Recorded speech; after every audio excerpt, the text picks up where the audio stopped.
So the next lie is that you'll never make a living doing what you love. This is a lie that you tell yourself so that you can play small or pursue what others desire for you.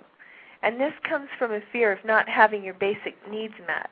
The point is to live your purpose every day in your life as it is right now. And in doing so, the outer expression of your life will begin to align with the inner desires of your heart. And then the next lie is that you have to work a traditional job to make something of your life. And why do we believe this lie? It's your choice. You can work a traditional job or a non-conventional job and still live your purpose. Ask yourself, what do I really want to do with my life? And then listen to your intuition. So these three lies do seem to kind of go together. Do you have anything to say about that, Michelle? Well, we all think that we either have to go make a living doing what we love and it needs to pay the bills right now or we can't do it. We give ourselves these weird time frames in our head, like if I'm not making a living at this at 6 months, I'm just going to give it up and go do something else. And I'm saying it's not so clear-cut as that. We may have to go work a job to support ourselves while we're developing our passions in such a way that they can bring an income for us. But our life encompasses all of these things. We're not giving up our passions to go work. We're bringing our passions into our work. We're finding ways to express our purpose in our soul in our work.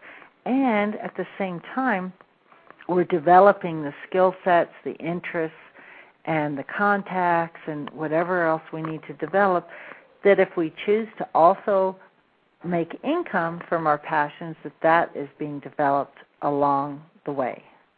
Does that make sense? Absolutely.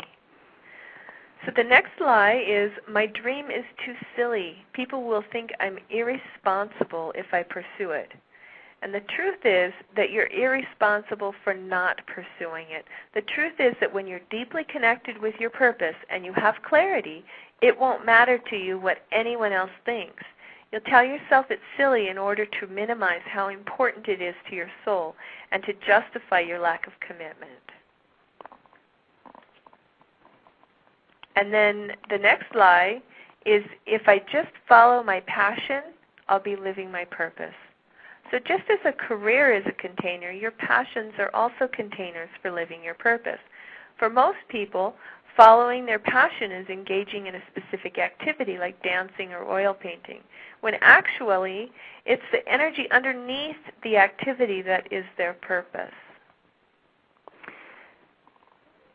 Absolutely, CK, because like dancing is a great example. I have friends who love to dance, and I love to ballroom dance.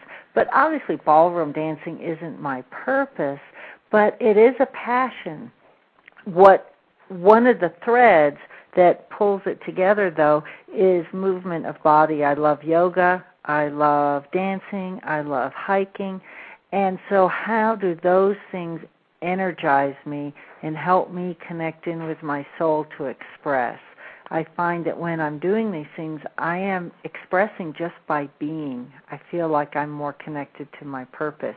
And so it's not the activity itself that is the purpose, like dancing or painting or being a nurse, having a job. It's the energies underneath. And sometimes it takes time to get clarity about what those energies are for you. And so the next lie is, all I have to do is make a list of everything I do and I'll find my purpose. You know what will happen if you do that? You'll end up with a list of things you like to do, but you will not have found your purpose. You may find your purpose by looking for the unifying elements, like you just mentioned, in those activities. But the activities are the containers in which your purpose is expressed, not explicitly your purpose.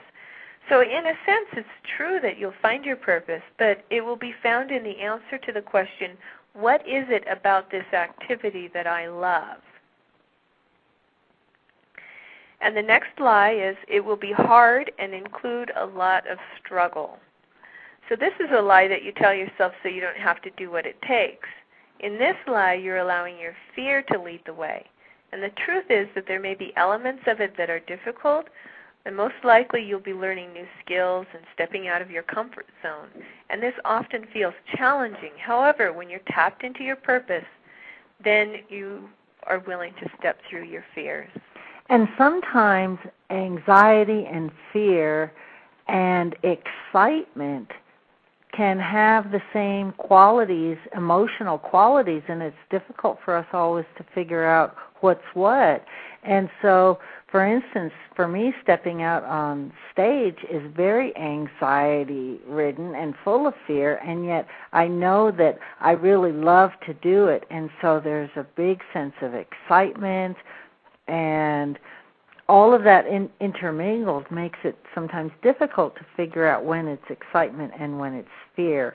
And so it doesn't have to be hard, and it doesn't have to have struggle. It's our mind that makes it hard because we're taking these emotions and allowing them to interfere with our mind rather than going a little bit deeper and knowing what really our heart wants to do. And so when we let go of the emotions that are flitting, that come and go, they're fast. One day we'll feel one way, another day we'll feel another way. We have to let go of the emotions that kind of guide us and not have those guide us and not have our mind get in the way, but just sink a little bit deeper into our heart, and then it won't be hard. Then it won't be struggle. It's the emotions in the mind that make it hard. And so the next lie is, I am only living my purpose if I have a job that I love. So many people may tell you that your purpose is to be a teacher or a construction worker or a stay-at-home mom, but those are the jobs that allow for the expression of your purpose. So ultimately, it doesn't matter what your profession is.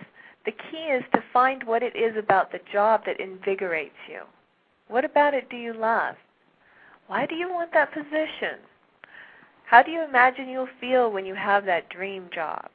Look more to the feelings than the specific career, and then instead of quitting your job, bring that feeling into the job that you currently hold.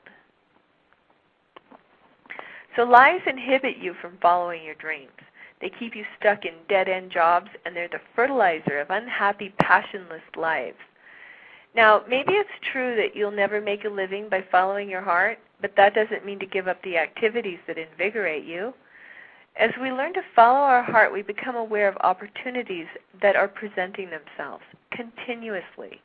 Many of us will totally give up our dreams to follow someone else's expectations of us, and in the end we're left feeling angry and resentful when we make thousands of tiny choices that got us to where we are today. If this is you, and you want to reorient yourself towards your passion and purpose, you can make a course correction. So please know that you're here for a reason listening to this audio. What if it was the universe's way of supporting your next highest expression? I'm C.K. Reyes, and this is Michelle Vandepass, and we're with Divine Purpose Unleashed.